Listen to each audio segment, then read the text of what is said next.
राना एहसान, आपकी तरफ में आता हूं। जो दानियाल अजीज साहब ने कहा, आई रियली वांट कि आप इसको रिस्पॉन्ड करें, लेकिन इसमें एक और चीज़ मैं इसका एडिशन करना चाहूँ। आईएमएफ से जब ये मंजूरी के हसूल के लिए आप लोग निगोशिएशन जो भी था, इसका जो इकोनॉमिस्ट हैं वो कहते हैं कि जी इसकी में दो चीज़ें, एक चीज़ सबसे इंपॉर्टेंट है कि क्या इसका जो आपकी कंट्री की फिस्कल पॉलिसी है, क्या उस पर भी कोई असरअंदाज आप होते देख रहे हैं? ये जो शराइत हैं जिनके बाद ये अभी ड्रॉप किया गया है और प्राइम मिनिस्टर ने कहा है अभी हमने आगे भी चीज़ें ड्रॉप डाउन कर रही हैं, और 600 अरब की चोरी के लिए भी उन्होंने कल प्रिसाइसली कहा कि इसके पीछे भी हम जा रहे हैं, और उसके लिए भी उन्होंने जो टास्क फोर्स है वो बनाई है। योर रिस्पॉन्स ऑन दैट जी।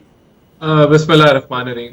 देखिए, जो ये एक बड़ी अचीवमेंट है वो यही है कि आईएमएफ के प्रोग्राम में होते हुए ये रिलीफ आया है। तो आईएमएफ कंप्लायंस रिलीफ है, और ये हमेशा पहले ऐसे होता था कि बिजली की कीमतें बढ़ने से रोक दी जाती थी जब बढ़नी होती थी, और उसका इम्पैक्ट आपका फिस्कल डेफिसिट पे पड़ता था या आपके गर्जिशी कर्जे पे पड़ता था। लेकिन ये जो रिलीफ है जो 7.71 और 7.5 रुपए है इंडस्ट्री के लिए, इससे ना आपके फिस्कल डेफिसिट में कोई इजाफा है और ना ही आपके सर्कुलर डेट में इजाफा है। सर्कुलर डेट जो है वो कमी की तरफ जा रहा है।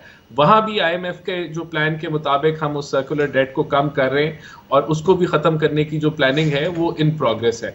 अब जो बात दानियाल साहब ने की, बिल्कुल देखें, पेट्रोलियम लेवी जो लगाया गया उसका एडवांटेज बिजली में दिया गया, क्योंकि उसका बेनिफिट बिजली में ज्यादा है। अगर पेट्रोल की कीमतों को आप सस्ता रखते हैं तो उससे आपकी इकोनॉमिक आउटपुट उस तरीके से नहीं बढ़ती कि अगर वही आप रिलीफ जो है वो ट्रांसफर कर दें बिजली में, तो उससे आपकी इकोनॉमिक सेविंग ज्यादा है और इकोनॉमिक आउटपुट आपका बढ़ता है। तो ये गवर्नमेंट की एक पॉलिसी शिफ्ट है जिससे हम समझते हैं कि इकोनॉमिक बेनिफिट ज्यादा मिलेगा।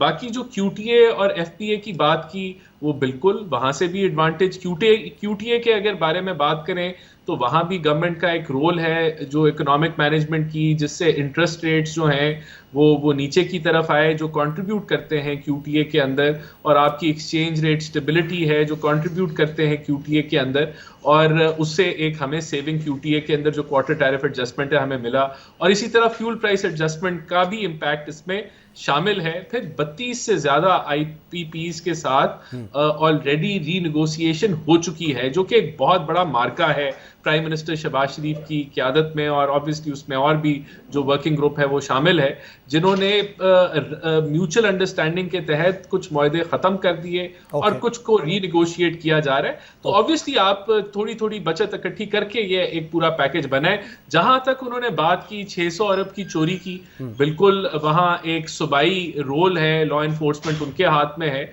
उसके अंदर बड़ी कोशिश की जा रही है कि सूबों की कोऑर्डिनेशन के साथ, जिसके बगैर मुमकिन ही नहीं है, एक क्रैकडाउन हो बिजली चोरी पे। उसके अलावा ट्रांसफॉर्मर्स के लिए एक मुकम्मल प्लान बन चुका है, क्योंकि जो डिस्ट्रीब्यूशन कंपनीज होती हैं वो अगर आप उनके ट्रांसफॉर्मर्स को कवर कर लें जो ऑटोमेटिक मीटरिंग के तहत, तो आप एक पूरा डिस्ट्रीब्यूशन, आपको सप्लाई जो है बिजली की वो आपके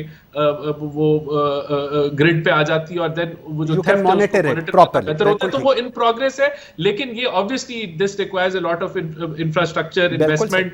तो दूसरी तरफ जो है, जो असल जो इसका सोल्यूशन है वो निजकारी है डिस्कोस की, जिसके लिए 3 डिस्कोस जो फेज 1 में है उनकी निजकारी के लिए फाइनेंशियल एडवाइजर्स को हायर करने का प्रोसेस जो है वो इनिशिएट हो चुका है। तो हर लिहाज से, हर लेवल पे, हर महाज पे पावर सेक्टर के ऊपर काम हो रहा है, ताकि हम ये जो बैकबोन है पावर सेक्टर, इसको हम बेहतर कर सकें। बिल्कुल ठीक। राना एहसान साहब, दो चीज़ें बड़ी इंपॉर्टेंट कही हैं दानियाल अजीज साहब ने, और मेरे ख्याल में I tend to, and I am sure कि आप भी इससे एग्री करेंगे, जब तक हम स्टेटस को की सिचुएशन के अंदर रहेंगे, सिचुएशन नहीं होगी। क्रैकडाउन से और ये जिस तरह की ऊपर की हो रही है जी, एफआईए पकड़ ले, ये कर ले, इससे चीज़ें एड्रेस नहीं होंगी। और आज क्या वाकई नॉन परफॉर्मर्स और परफॉर्मर डिस्कोस को आप इकट्ठे एक ही तरह माप रहे हैं?